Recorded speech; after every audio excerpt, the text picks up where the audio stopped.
안녕하세요. 잡박사전 진행의 정혜윤입니다. 오늘은 유예빈, 김채연 아나운서와 함께합니다. 안녕하세요. 안녕하세요.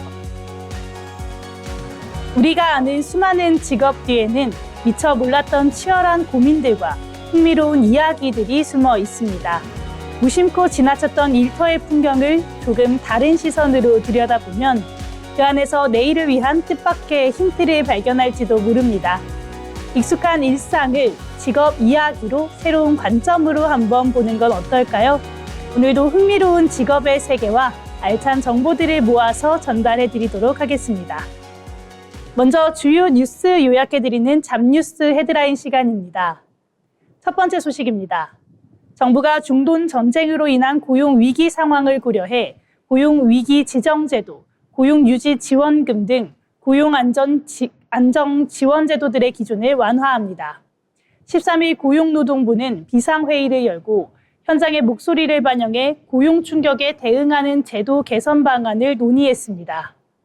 회의 결과 일용직의 고용 상황을 반영하도록 기준을 개선하고 타격을 입은 기업에게 매출 기준을 완화해 고용 유지 지원금을 지급할 계획이라고 밝혔습니다. 또한 취약 노동자와 청년층을 보호하기 위한 4,165억 원 규모의 추가 경정 예산안도 신속하게 집행할 예정입니다. 김 장관은 중동 전쟁의 불안정한 정세가 우리 실물 경제와 일자리에 직접적인 충격을 줄 수 있다면서 최악의 상황까지 염두에 두고 공급망 충격이 일자리 취약과 취약계층의 위기로 전이되지 않도록 긴밀하고 선제적으로 대응해 나가겠다고 말했습니다. 다음 뉴스입니다. 최근 취업자 수 증가세가 둔화되는 가운데에서도 전체 고용률이 견조한 흐름을 유지하고 있는 배경에는 30대 여성과 또 고령층의 고용 확대가 자리 잡고 있는 것으로 밝혀졌습니다. 12일 한국고용정보원은 이 같은 내용을 담은 고용 동향 브리프를 발표했습니다. 보고서에 따르면 30대 여성 고용률은 유연 근무 확산과 경력 단절 완화에 힘입어 크게 상승했으며 고용층 역시 정년 연장과 재고용 확대 등 정책적 요인으로 고용률이 상승했습니다. 반면 청년층은 취업 준비 장기화와 비경제활동 인구 증가의 영향으로 고용 지표가 뚜렷한 하락세를 보이고 있었습니다. 고용정보원은 이에 따라 고용의 질 개선과 함께 청년층의 노동시장 이탈을 막기 위한 고용 서비스 지원을 강화해야 한다고 강조했습니다. 다음 소식입니다. 부산시가 2026년 일자리 정책 종합계획을 수립해 실행한다고 밝혔습니다.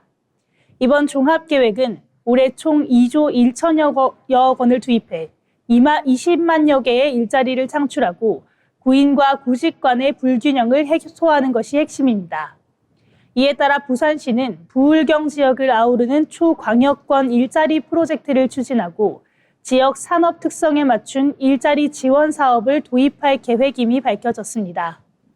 또한 인공지능 등 차세대 산업 육성을 본격화하고 현장에 맞는 실무 인재 양성을 병행해 지역 고용망을 튼튼하게 다질 예정입니다.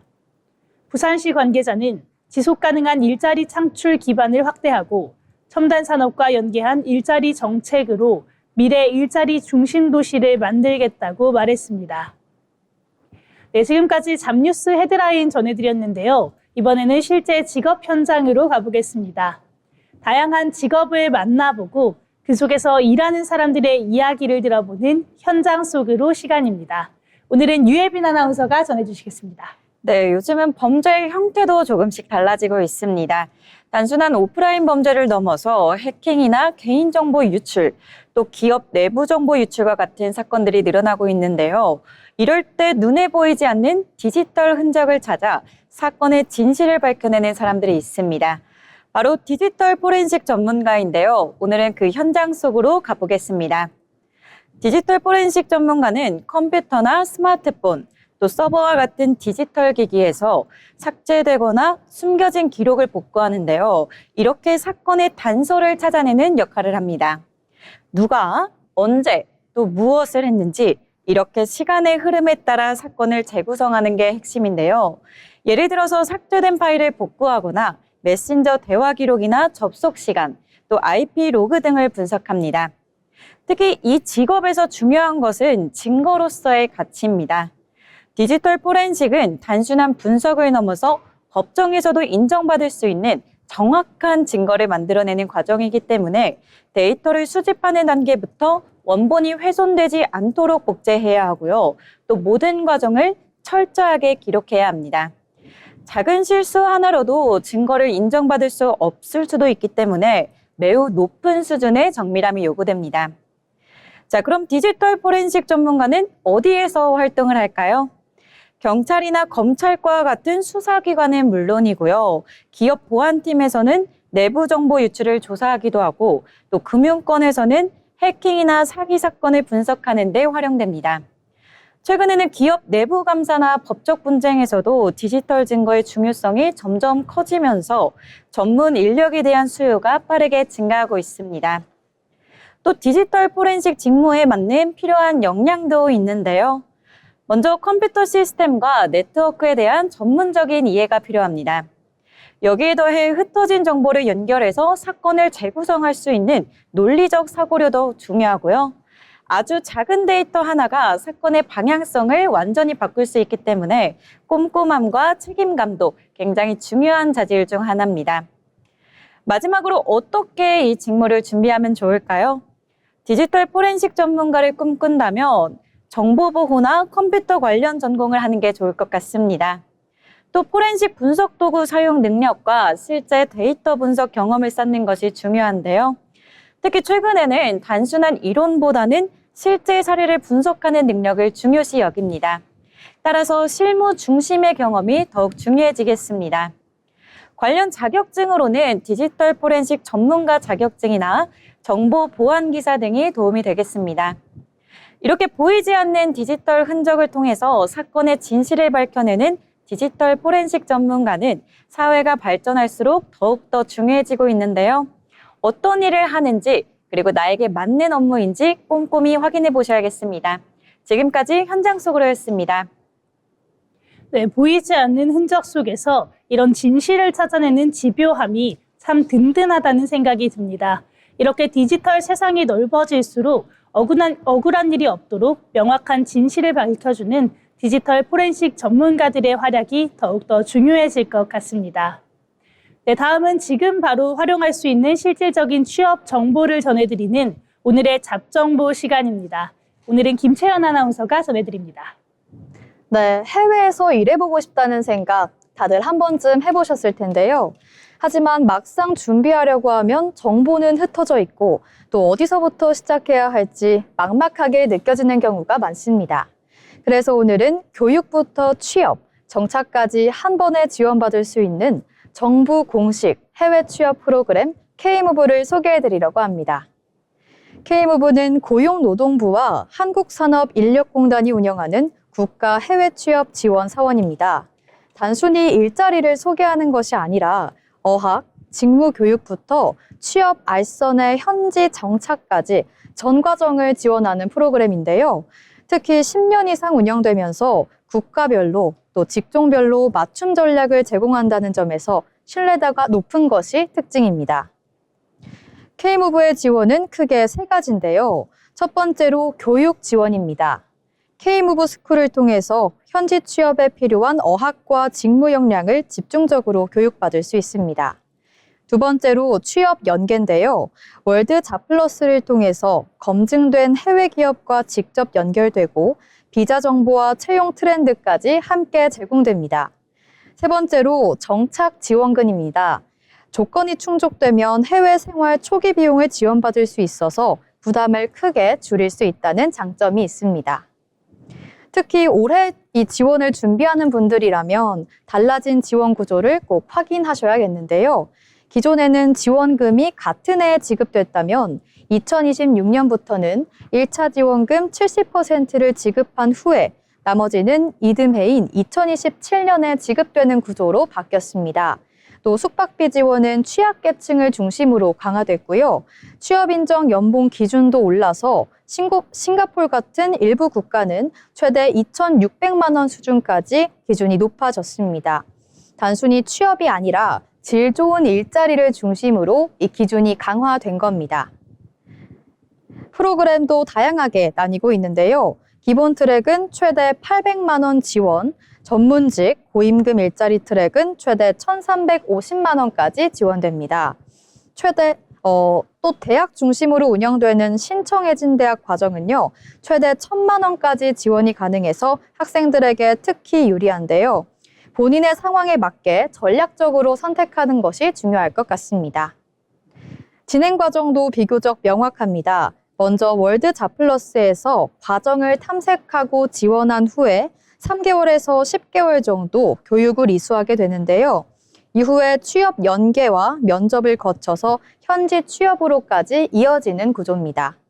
전체 과정은 보통 6개월에서 1년 정도가 소요되고는 합니다. 여기서 제가 중요한 포인트를 하나 짚어드리려고 하는데요. 인기 국가나 과정은 이 공고가 뜨자마자 빠르게 마감되는 경우가 많습니다. 미리 관심 있는 국가는 설정을 해두고 알림을 받아보는 것이 중요할 것 같습니다. 또 단순히 참여하는 것에 그치지 않고 포트폴리오와 실력을 함께 준비해서 이 개인의 역량을 갖춰야 실제 취업까지 이어질 가능성이 더 높을 것 같습니다.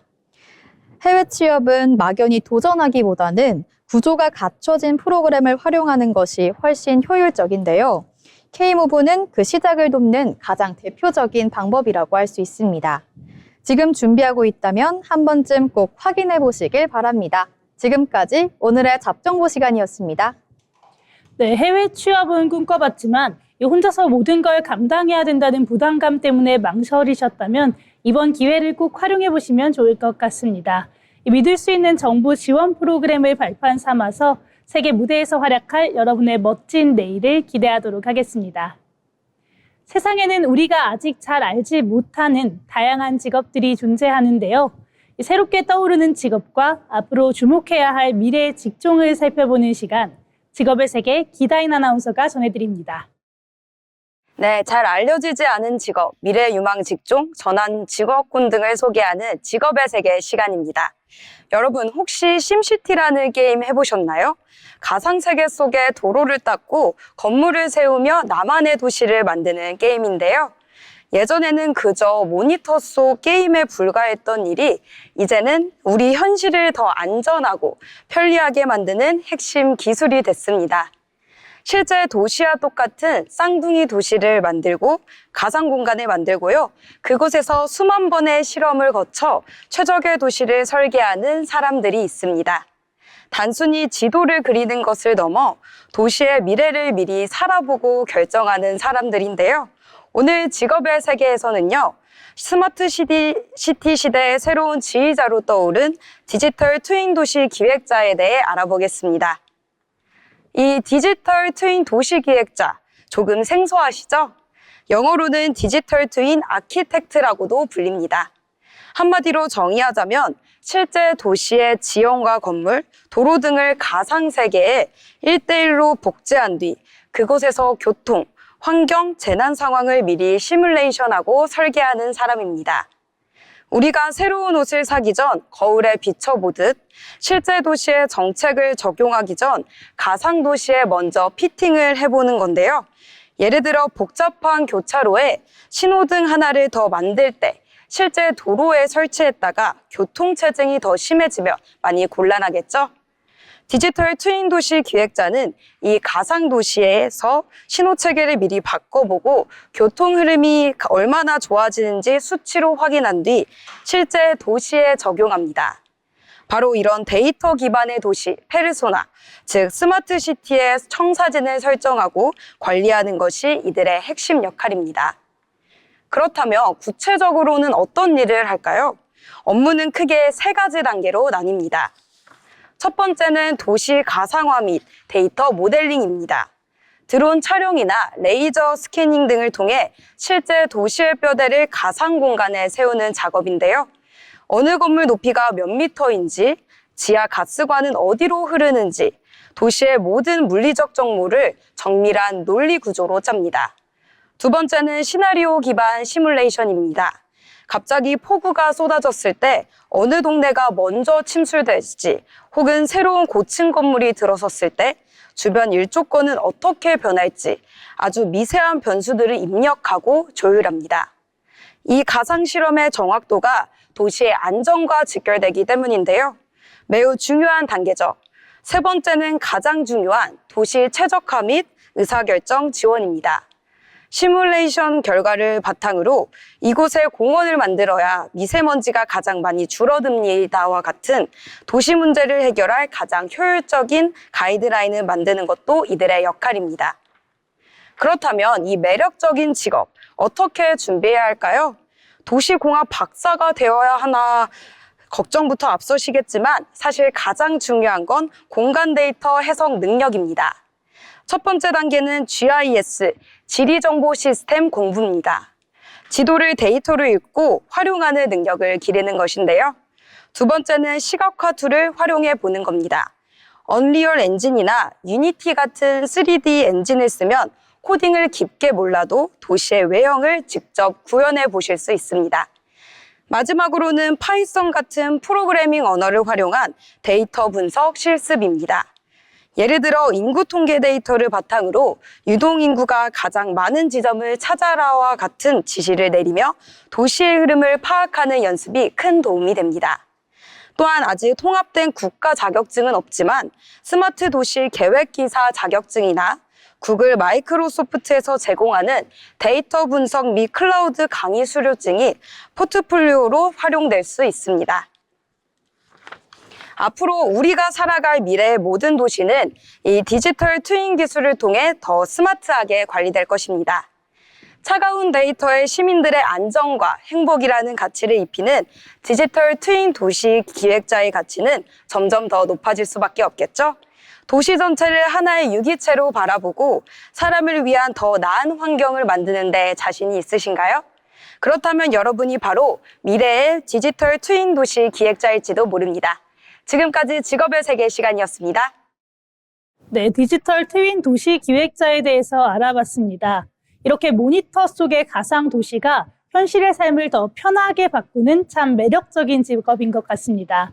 기술이 빠르게 발전할수록 이렇게 사람의 안전과 행복을 먼저 고민하는 우리 전문가의 역할이 앞으로의 사회에서 더 중요해질 것 같습니다. 네, 이번 시간은 변화하는 사회 속에서 우리가 일하는 방식을 다시 들여다보는 잡토크 시간입니다. 이 점심을 먹고 난 뒤인 오후 1시에서 2시 사이, 이때가 직장인들한테는 가장 힘든 시간처럼 느껴지곤 하는데요. 이 쏟아지는 잠을 참으려고 커피를 몇 잔씩이나 마시거나 모니터 앞에서 멍하게 앉아 있었던 경험은 아마 누구나 한 번씩 있을 것 같습니다.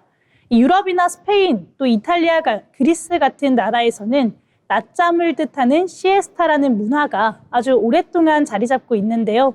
가장 더운 시간에 잠시 일손을 놓고 휴식을 취하면서 기력을 회복하는 거죠. 이 효율을 최고로 가치에 여기는 우리 일터에서는 이런 모습이 낯설게만 느껴질 것 같은데요. 과연 우리도 일터에서 공식적인 낮잠 시간을 도입할 수 있을까요? 오늘은 일터에 공식적인 낮잠 시간을 도입한다면 어떨까? 이 주제로 이야기 한번 나눠보도록 하겠습니다. 예빈 아나운서, 이게 우리나라에서도 과연 가능할까요? 네, 사실 우리 사회에서 아직까지 업무 시간 중에 잠을 잔다는 거는 게으름이나 또 약간 불성실함의 상징처럼 여겨지잖아요. 하지만 생물학적으로 본다면 오후 시간에 집중력이 떨어지는 건 아주 자연스러운 현상입니다. 특히 시에스타 문화가 있는 나라들은 단순히 잠만 자는 게 아니라 그 휴식을 통해서 오후 업무의 질을 높이는 것을 목표로 하는데요. 실제로 짧은 낮잠이 기억력과 창의성을 높여준다는 연구 결과도 있습니다. 졸음을 억지로 참으면서 책상 앞에 있는 8시간이 집중해서 일하는 4시간보다 가치가 낮다는 건데요. 이제는 무조건적인 근면함보다는 사람의 생체 리듬을 배려하는 것이 곧 경쟁력이라는 인식의 전환이 필요하다고 봅니다. 이렇게 졸음과 싸우면서 보내는 시간이 오히려 기회비용이 될 수 있다, 이런 말씀이시네요. 그런데 최연 아나운서, 우리나라처럼 실시간적으로 소통이 중요하고 또 속도를 강조하는 업무 환경에서 한두 시간씩 자리를 비우고 낮잠을 자는 게 현실적으로는 조금 어렵지 않을까요? 네, 맞습니다. 이 시에스타처럼 긴 휴식을 취하기에는 우리 기업들의 구조가 너무 촘촘하게 엮여 있다고 생각하는데요. 내가 쉬고 있는 동안에도 고객들의 문의는 계속해서 쏟아질 거고 또 협력사와의 업무 협의도 계속 될 테니까요. 특히 이 현장에서 기계를 돌려야 하거나 실시간 서비스를 제공해야 하는 직군에서는 이 낮잠 시간이 오히려 업무의 흐름을 끊는 방해 요소가 될 수도 있다고 생각을 합니다. 자칫 낮잠 시간이 내가 누릴 수 있는 권리가 아니라 또 다른 눈치 싸움의 도구가 될 수도 있는 그런 우려도 존재하는 거죠. 누구는 쉬고 또 누구는 일해야 하는 상황이 생긴다면 조직 내 형평성 문제도 불거질 거라고 생각합니다. 그래서 무작정 도입하기보다는 이 직무의 특성을 고려한 아주 세밀한 가이드라인이 먼저 마련돼야 한다고 생각합니다. 이렇게 직군에 따라서 좀 온도 차이와 또 현실에서의 운영의 묘미가 필요하다 이런 말씀이신 것 같아요.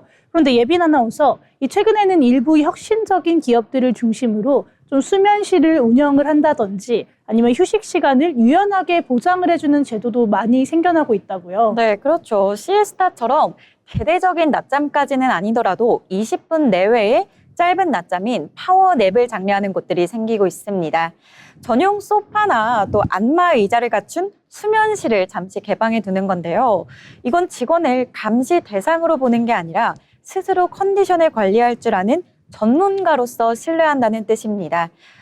기계도 열이 나면 잠시 멈춰야 하듯이 사람의 뇌도 잠깐의 멈춤이 필요한데요. 이런 작은 배려가 직원들에게는 애사심으로 이어지기도 하고요. 또 결과적으로 이직률을 낮추는 긍정적인 효과도 가져옵니다. 회사가 내 필요를 이해해주고 또 실 권리를 보장해준다는 믿음이 생긴다면 업무 몰입도는 또 당연히 올라갈 것 같습니다. 네, 저도 그 점에는 동의하는데요. 이 휴식이 다음 업무를 위한 재충전이 되려면 조직 문화 자체가 바뀌어야 한다고 생각합니다. 낮잠을 자고 일어난 동료가 있을 때 보면서 팔자가 좋다거나 어제 뭐 했길래 조느냐 하는 등의 이 비아냥거리는 시선이 남아있다면 수면실은 그저 보여주기식 공간에 그칠 거라고 생각하는데요. 오히려 집중 근무 시간을 명확히 정하고 또 그 외의 시간에는 짧은 잠을 자든 산책을 하든 이 개인의 자율에 완전히 맡기는 문화가 되어야 한다고 생각합니다.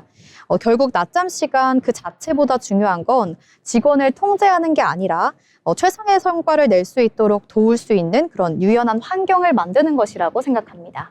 네, 이렇게 두 분의 말씀을 듣다 보니까 이 낮잠 시간을 도입하는 것이 단순한 휴식의 문제가 아니라 또 우리 사회가 일하는 사람의 몸과 마음을 대하는 태도의 문제가 아닌가 이런 생각이 듭니다. 과거의 성장이 사실 잠을 줄여가면서 일궈낸 기적이었다면 앞으로의 성장은 사람의 리듬을 존중하면서 더 건강하게 일하는 것에서 찾아야 하지 않을까 싶은데요. 잠시 감은 눈 뒤로 찾아오는 짧은 평온함이 오후의 업무를 더 활기차게 만드는 든든한 동력이 되었으면 좋겠다는 생각이 듭니다. 네, 이렇게 공식적인 낮잠 시간 도입이 가능할까? 이 주제로 오늘 잡토크 함께 이야기 나눠봤습니다.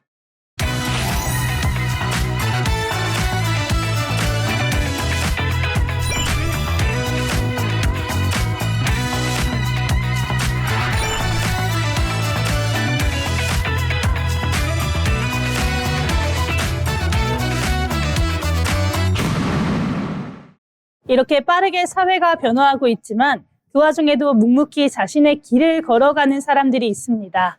평범하지만 특별한 일하는 사람들의 인생 이야기, 자빈 스토리를 김가은 아나운서가 전해드립니다. 요즘 기업에서 변화와 다양성 그리고 리더십을 보여주는 사례들이 점점 더 중요해지고 있는데요. 오늘 자빈 스토리에서는 하나의 신념을 또 불가능을 가능으로 바꾼 사람을 소개합니다. 이봐 해봤어? 이 한마디로 수많은 도전을 현실로 만든 기업가 정주영입니다. 그의 선택과 도전은 한 개인의 성공을 넘어 오늘날 대한민국 산업의 방향을 바꾸는 계기가 됐습니다. 정주영의 시작은 결코 특이하지 않았는데요. 1915년 강원도의 한 가난한 농가에서 태어나 어린 시절부터 생계를 돕기 위해 일을 해야만 했습니다. 배움의 기회조차 충분하지 않았던 환경. 하지만 그는 늘 더 넓은 세상을 꿈꿨습니다. 결국 더 나은 삶을 위해서 고향을 떠났고 또 막노동가, 쌀가게 점원 등 다양한 일을 전전하면서 생계를 이어갔습니다. 하지만 그는 현실에 머무르지 않았는데요. 언젠가는 나만의 일을 하겠다는 생각 하나로 사업에 뛰어들게 됩니다. 그가 처음 시작한 건 작은 공사 일이었는데요. 그 작은 시작이 또 훗날 현대라는 이름의 출발점이 되었습니다. 정주영은 단순히 사업을 확장한 사람이 아니었는데요. 그는 불가능해 보이는 영역에 끊임없이 도전했습니다. 도로를 만들고 건물을 짓고 또 나아가 자동차를 생산하기 시작했습니다. 그리고 마침내 아무런 기반도 없던 대한민국에서 배를 만드는 산업까지 시작하게 됩니다. 당시 조선업은 기술도 자본도 부족한 상황이었지만 그는 포기하지 않았습니다. 안 되는 이유가 아니라 되게 할 방법을 찾았는데요. 그 결과 대한민국은 세계적인 조선 강국으로 성장하게 됐습니다. 물론 그의 길이 항상 순탄했던 것은 아니었습니다. 자금 부족, 기술 부족, 또 수많은 실패와 위기가 이어져 갔는데요. 하지만 정주영은 그럴 때마다 멈추지 않았습니다. 오히려 위기 속에서 더 과감한 선택을 했는데요. 남들이 불가능하다고 할 때 그는 한 번 더 시도했습니다. 그리고 그 선택들이 쌓여서 건설, 자동차, 그리고 조선 등 다양한 산업에서 대한민국을 대표하는 기업을 만들어냈습니다. 정주영의 해봤어? 이 짧은 질문은 단순한 말이 아니라 수많은 도전의 출발점이었습니다. 가능성을 따지기보다 직접 부딪혀 길을 만들어 갔던 사람, 작은 시작에서 출발해 한 나라의 산업을 바꿔놓기까지 그 중심에는 실행이라는 하나의 원칙이 있었습니다. 망설임보다 실행을, 또 의심보다 도전을 선택했던 순간들, 그 축적이 결국 오늘날 우리가 살아가는 환경을 만들었는데요. 지금 우리가 당연하게 누리는 이 수많은 산업과 기술도 역시 누군가의 질문 하나에서 시작됐을 수도 있는데요. 해봤어? 어쩌면 지금 우리에게도 필요한 질문일지도 모르겠습니다. 오늘의 선택이 내일의 기준이 되는 순간, 지금까지 자빈스토리였습니다. 네, 이야기를 듣고 나니 불가능해 보이는 일도 일단 부딪혀보는 게 중요하다는 생각이 듭니다. 오늘 여러분도 고민이나 망설임보다는 작은 실행부터 해보시는 게 어떨까요? 오늘의 자빈스토리 정주영 회장의 이야기였습니다. 이번 시간은 경제로 보는 일터입니다. 경제의 변화는 곧 일의 방식과 일자리의 모습에도 영향을 미치는데요. 이번 시간에는 경제의 흐름을 통해 산업과 일터의 변화를 함께 들여다보도록 하겠습니다. 김수연 아나운서가 전해드립니다. 경제의 흐름을 통해 우리의 일터를 들여다보는 시간, 경제로 보는 일터입니다. 불과 몇 년 전까지만 해도 어느 회사를 다니느냐가 참 중요했습니다. 회사가 튼튼한 울타리가 되어주는 고용보호가 당연한 상식이었기 때문인데요. 하지만 인공지능 AI와 친환경 경제로의 전환이 몰아치는 지금 일터의 공식은 완전히 바뀌고 있습니다. 이제는 어디에 속해 있느냐보다 어떤 능력을 갖추고 있느냐가 내 몸값을 결정하는 시대가 된 건데요. 개인이 스스로의 가치를 경영하는 이른바 에이전트 이코노미가 시작됐습니다. 오늘 이 변화의 핵심 키워드, 고용 능력 유지에 대해 깊이 있게 분석해 보겠습니다. 최근 경제계 리포트가 주목한 해외 선진국들은 이미 고용 정책의 패러다임을 바꿨습니다. 가장 앞서가는 곳은 독일인데요. 독일은 2019년 역량 강화 기회 보장법을 통해 재직자가 AI 같은 신기술을 배울 때 교육비는 물론 임금의 최대 80%까지 국가가 지원하게 되어 있습니다. 변화는 막을 수 없으니 직원이 새로운 기술을 배워서 언제든 다른 곳에서도 일할 수 있는 근육을 키워주자는 전략인데요. 또 다른 예시로는 일본과 싱가포르도 있습니다. 일본은 개인 주도의 직업 훈련을 대폭 늘리고 성과가 좋으면 추가 지원금을 주는 시스템까지 도입했습니다. 싱가포르 역시 스킬스 퓨처라는 프로그램을 통해서 전 국민의 AI 역량 강화를 국가가 직접 챙기고 있습니다. 이들의 공통점은 단순한 고용 유지를 넘어서서 고용 능력의 업데이트에 있습니다. 그렇다면 현재 우리나라는 어떨까요? 대한민국 역시 이제 내가 배운 기술 하나로 평생 살겠다는 생각에서 벗어나야 되겠습니다. 다행히 우리나라도 정부와 민간이 손잡고 아주 강력한 무기를 준비해 뒀는데요. 가장 대표적인 것이 바로 국민 내일 배움 카드입니다. 단순히 교육비를 깎아주는 카드는 아니고요. 앞서 본 독일이나 일본의 시스템처럼 내가 원하는 직무로 옮겨갈 수 있게 국가가 직접 훈련비를 저축해주는 커리어 계좌라고 보시는 게 정확합니다. 실제로 요즘 우리 주변을 보면 풍경이 많이 달라지기도 했죠. 비전공자였던 분들이 이 시스템을 통해 AI 전문가로 거듭나고 실제 산업 현장에 재배치되는 한국형 리스클링이 이 카드 한 장에서 시작되고 있는 셈입니다.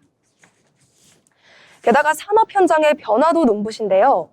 자동차 산업이 내연기관에서 전기차로 바뀌면서 기존 생산직 근로자들이 도태되지 않도록 소프트웨어 직무 전환 교육을 실시하는 대기업 사례가 늘고 있습니다. 보시는 것처럼 삼성의 사피처럼 기업이 직접 인재를 양성하고 사회로 내보내는 모델은 우리 경제의 새로운 선순환 구조를 만들고 있습니다. 일터가 단순히 노동을 제공하는 것을 넘어서 나의 경제적 가치를 업데이트하는 실험실이 되고 있는 겁니다. 네, 그럼 정리해 볼까요? 경제의 흐름이 빠를수록 가장 확실한 안전벨트는 회사의 간판이나 울타리가 아니라 바로 나의 숙련도입니다. 이제 우리나라도 고용정책의 목표를 단순히 안 자르는 것에 두지 않고 근로자가 언제든 새로운 일터로 옮겨갈 수 있는 능력을 갖출 수 있게 돕는 데 집중해야 합니다. 나를 보호해달라고 말하기보다 나를 더 가치 있는 사람으로 만들어달라고 당당히 요구하는 것. 이것이 AI 시대를 살아가는 우리 일터의 가장 확실한 생존법이 아닐까 싶습니다. 여러분들의 내일이 오늘보다 더 가치 있기를 응원합니다. 지금까지 경제로 보는 일터였습니다. 네, 회사가 나를 지켜주는 시대가 지나고 내 능력을 계속 업데이트하는 게 가장 확실한 안전장치가 됐습니다. 오늘 소개해드린 지원 제도들을 활용해서 새로운 기술을 배워볼 기회를 마련하시는 것도 좋을 것 같습니다. 이번 시간은 데이터로 본 일터, 잡 이슈 시간입니다. 통계와 데이터를 통해 요즘 노동시장에서 나타나는 변화를 살펴보는 시간인데요. 예빈 아나운서, 오늘은 어떤 내용을 이야기해 볼까요? 네, 요즘 직장인들 사이에서 빠르게 변화하고 있는 트렌드가 하나 있습니다. 바로 투잡, 즉 두 가지 일을 병행하는 형태인데요. 과거에는 일부 직군에 한정된 모습이었다면 이제는 직장인들 사이에서 하나의 트렌드로 자리 잡았습니다. 그래서 오늘은 이렇게 투잡을 선택하는 그 이유와 또 실제 어떤 방식이 인기 있는지 함께 살펴보겠습니다. 먼저 두 아나운서들의 이야기가 저는 궁금한데요. 두 분은 투잡에 대해서 어떻게 생각하시나요? 일단 저는 개인적으로 찬성을 하는 입장인데요. 요즘엔 물가가 사실 너무 많이 올랐고 또 월급만으로는 여유롭게 생활하기가 어려운 상황이잖아요. 그렇다 보니까 추가적인 수입을 만들 수 있다는 점에서 투잡은 충분히 필요하다 이런 생각이 듭니다. 또 한 가지는 다양한 경험을 해볼 수 있다는 점도 굉장히 장점인 것 같고요. 저는 조금 다른 생각인데요. 투잡이 필요하다는 건 이해를 하지만 현실적으로는 체력적으로 부담이 크잖아요. 또 오히려 본업의 집중도가 떨어질 수 있다는 점이 걱정인데요. 특히 휴식 시간이 줄어들면 장기적으로는 더 큰 문제가 발생할 수도 있다고 생각합니다. 그렇죠. 이렇게 경제적으로 보거나 이렇게 다양한 경험적으로 보면 분명히 좋은 점이 있습니다. 다만 본래 내 일에 집중하기가 어려워질 수도 있다는 걸 생각하면 쉽기만 한 결정은 아닌데요. 그렇다면 실제로 직장인들은 왜 투잡을 선택하게 됐을까요? 잡코리아에서 실제 직장인들을 대상으로 한 설문조사입니다. 자료를 살펴보면 먼저 경제적인 여유를 확보하기 위해서가 약 60%에 가까운 비중을 차지하고 있습니다. 다음으로는 남는 시간을 효율적으로 활용하기 위해서가 약 20%를 차지했고요. 관심 분야의 전문성을 쌓거나 향후 커리어 전환을 위한 목적도 일정 비율을 차지하는 것으로 나타났습니다.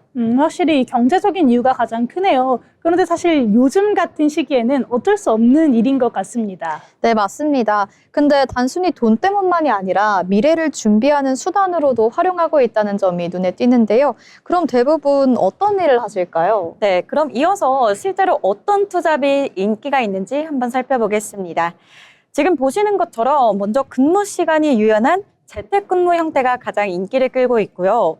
자격 없이 비교적 쉽게 시작할 수 있는 서비스직이나 O2O 기반 일자리도 많이 선택되고 있는 것으로 나타납니다. 또 높은 수익을 기대할 수 있는 IT나 디지털 분야, 또 강의, 그리고 육아 돌봄과 같은 경험 기반 직무도 꾸준히 인기를 끌고 있습니다. 결국 시간이 조절이 가능한 일이 가장 큰 중요한 기준인 것 같습니다. 맞아요. 본업이 있으니까 또 유연하게 할 수 있는 일들을 선호하게 되는 것 같습니다. 네, 맞습니다. 그리고 또 여기에 한 가지 제가 추천드리고 싶은 투잡 방식이 있는데요. 바로 재능을 활용한 투잡입니다. 대표적인 사례가 온라인 쇼핑 플랫폼인 스마트 스토어인데요. 네이버에 따르면 지난 3월 기준 약 42만 개의 스마트 스토어가 운영되고 있고요. 이 가운데 4천 개 이상의 스토어가 월 매출 1억 원 이상을 기록하고 있다고 합니다.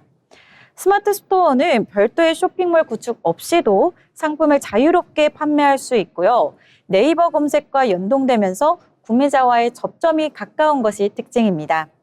또 초기 판매자에게는 수수료 지원을 해주는 등 이렇게 진입 장벽이 낮춰주는 정책도 운영되고 있어서요. 처음 하시는 분들도 쉽게 시작할 수 있습니다. 정말 주변에 스마트 스토어 운영하시는 분들이 꽤 많더라고요. 이 정도면 단순한 부업이 아니라 하나의 사업으로도 이어질 수 있을 것 같습니다. 맞아요. 저도 실제로 좀 많이 봤는데 관심이 많이 가더라고요.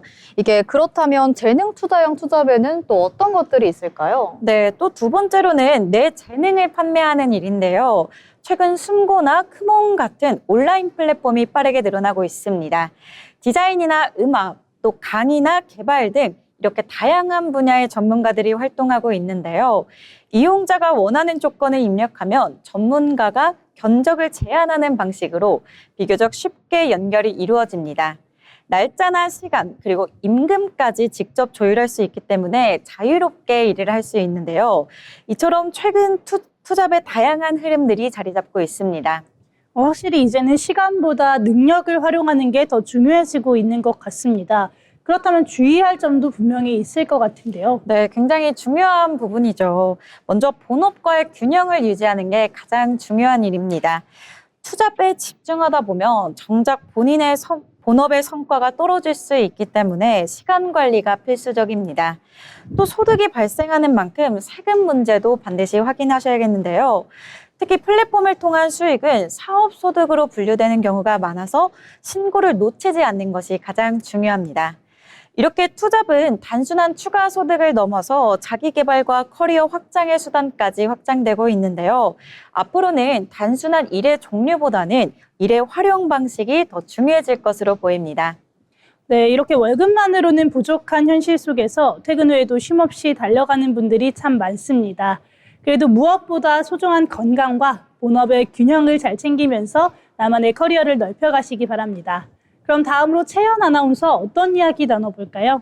네, 오늘은 벌어지는 노동시장의 격차에 관한 이야기를 해보려고 하는데요. 요즘 취업 준비하면서 왜 이렇게 좋은 일자리들은 들어가기 어려울까라는 생각을 다들 한 번쯤 해보셨을 텐데요.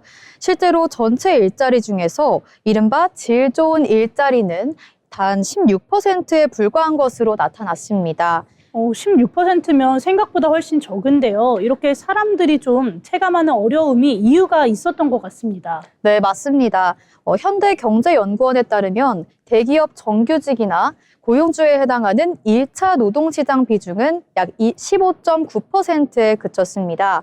반면에 나머지 84%는 중소기업이나 임시직, 자영업 같은 2차 노동시장에 속해 있는 상황인데요. 이처럼 구조 자체가 이미 나눠져 있는 겁니다. 네, 그럼 결국 시작부터 다른 조건에서 경쟁하는 그런 구도로 볼 수 있겠네요. 네, 맞습니다. 또 이 격차는 단순히 비중 차이에 그치지 않는데요. 1차 시장 근로자의 평균 월급은 약 495만 원으로 2차 시장보다 약 1.7배 정도 높은 수준인데요. 근속연수 역시 11년 이상으로 약 2배 가까이 차이가 납니다.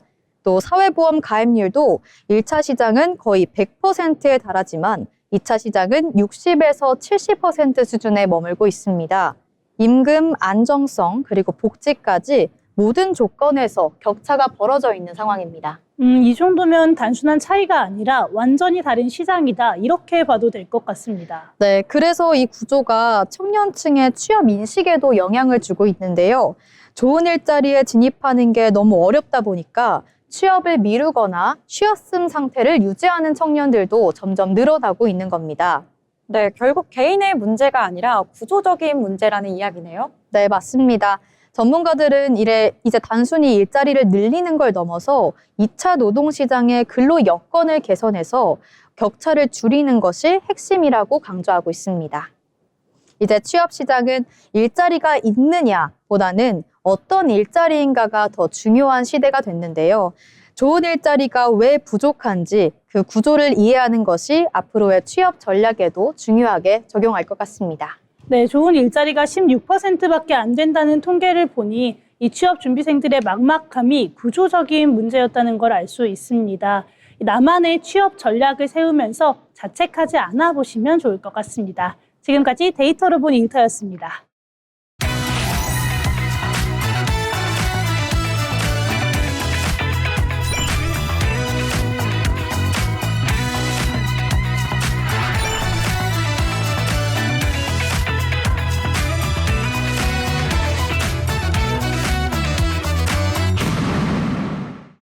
기업의 특징과 산업 트렌드를 살펴보는 시간, 기업사전, 기업을 알고 잡자. 이정현 아나운서와 만나보겠습니다.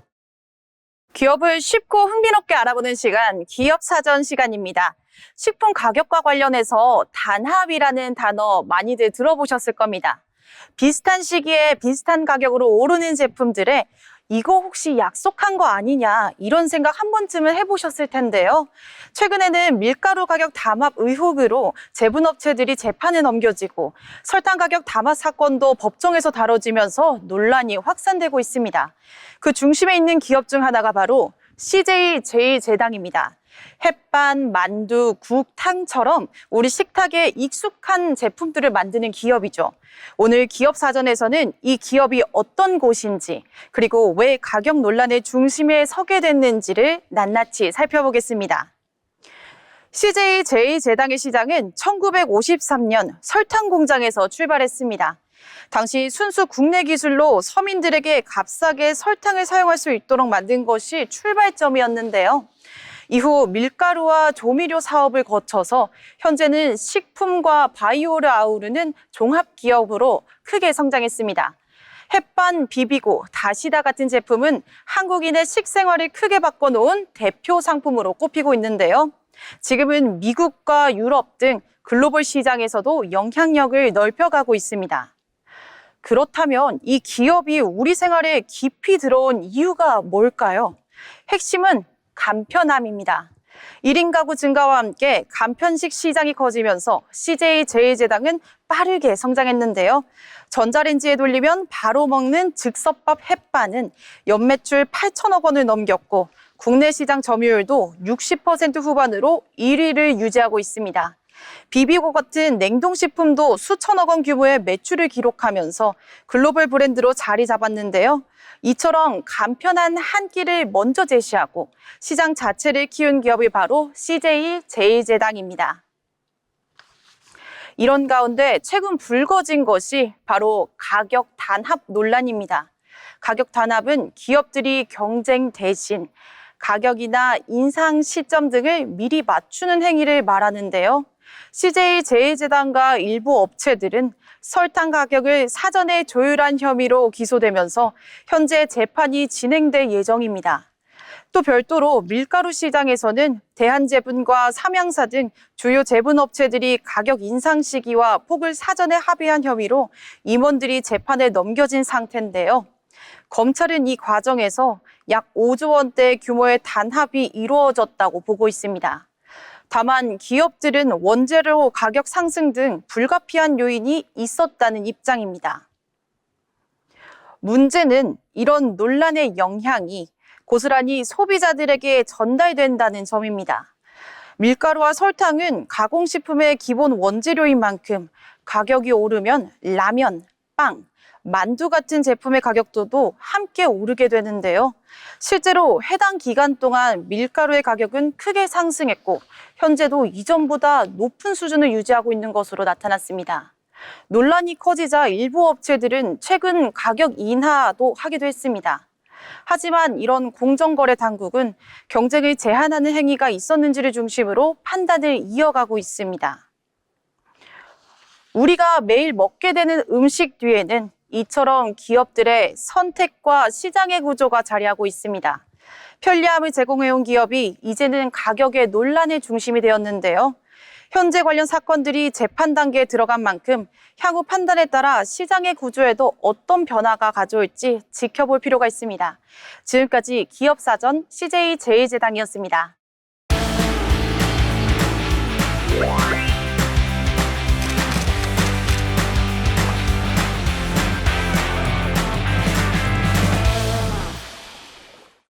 이번 시간은 전국의 모든 맛집과 축제, 그리고 핫플레이스를 전해드리는 어디 갈까 시간입니다. 원호식 아나운서와 함께 만나보시죠.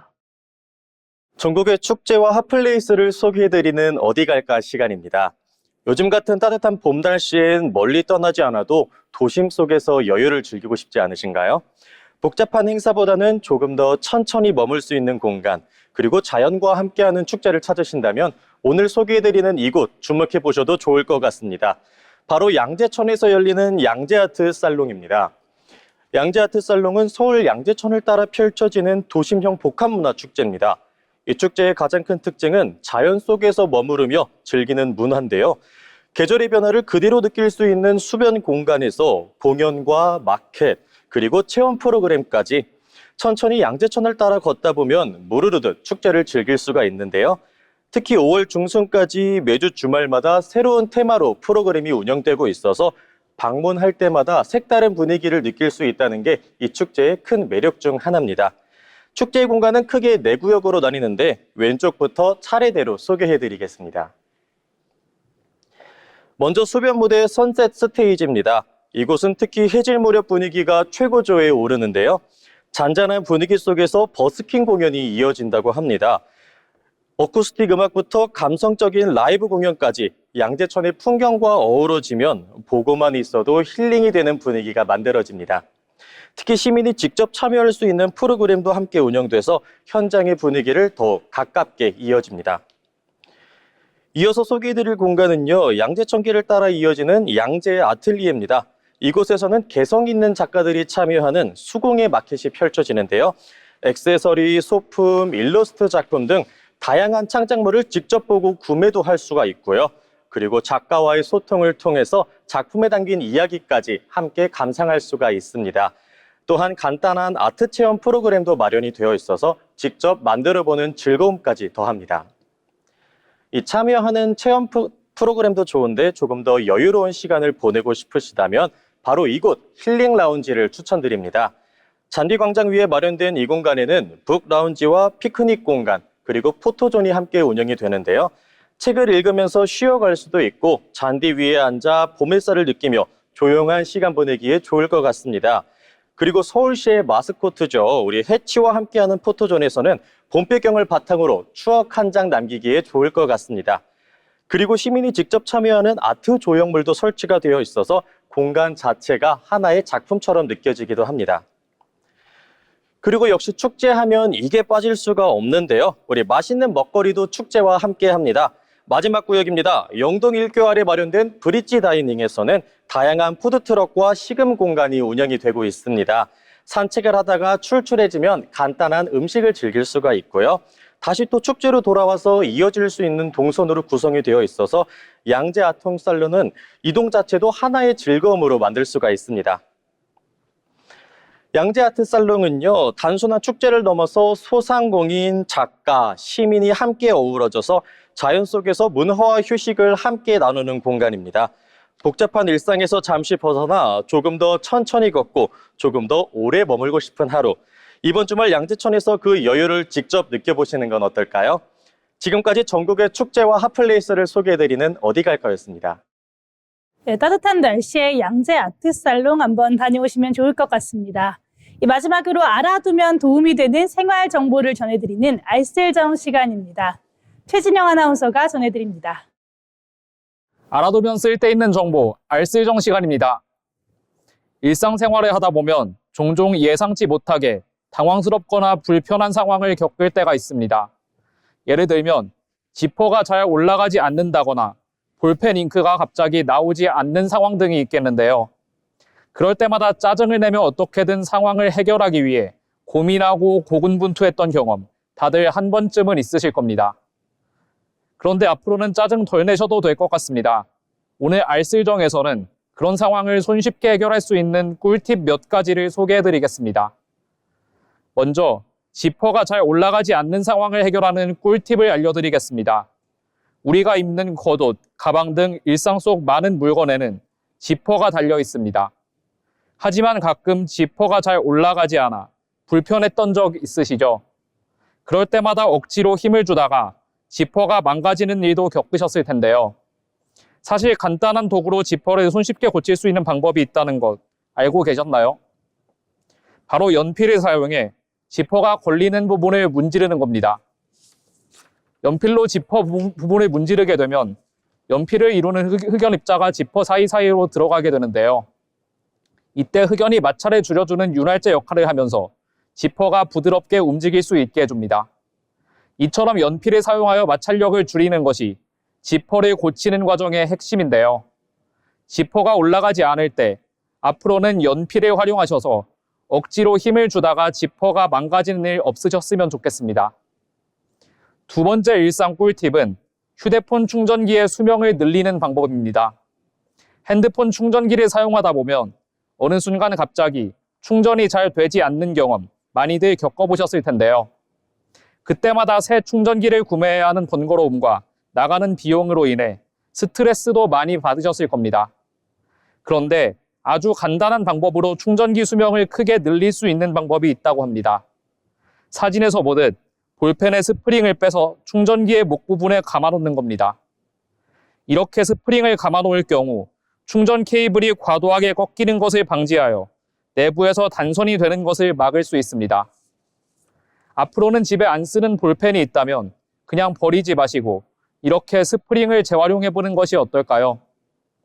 마지막으로 전해드릴 일상 속 꿀팁은 볼펜이 나오지 않을 때 쓸 수 있는 팁입니다.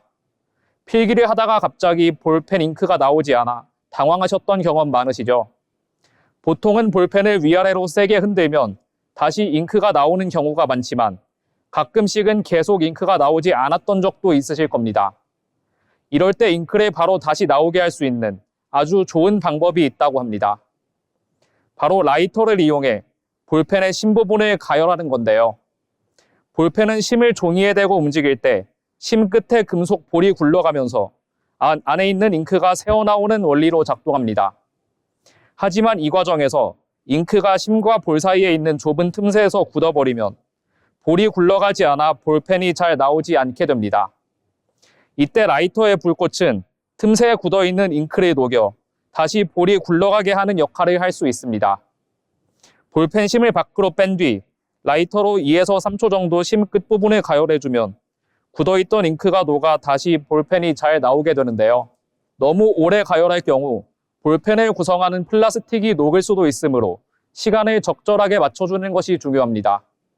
또한 불을 사용하는 일인 만큼 다치지 않도록 조심하실 필요가 있겠습니다. 일상을 살아가다 보면 사소한 일로 큰 불편을 겪게 되는 일이 많이 있습니다. 그러한 일을 겪을 때마다 적절한 대처법을 알아두고 이를 실천한다면 일상 속 스트레스를 줄이는 데도 조금이나마 도움이 되지 않을까요? 지금까지 알쓸정이었습니다.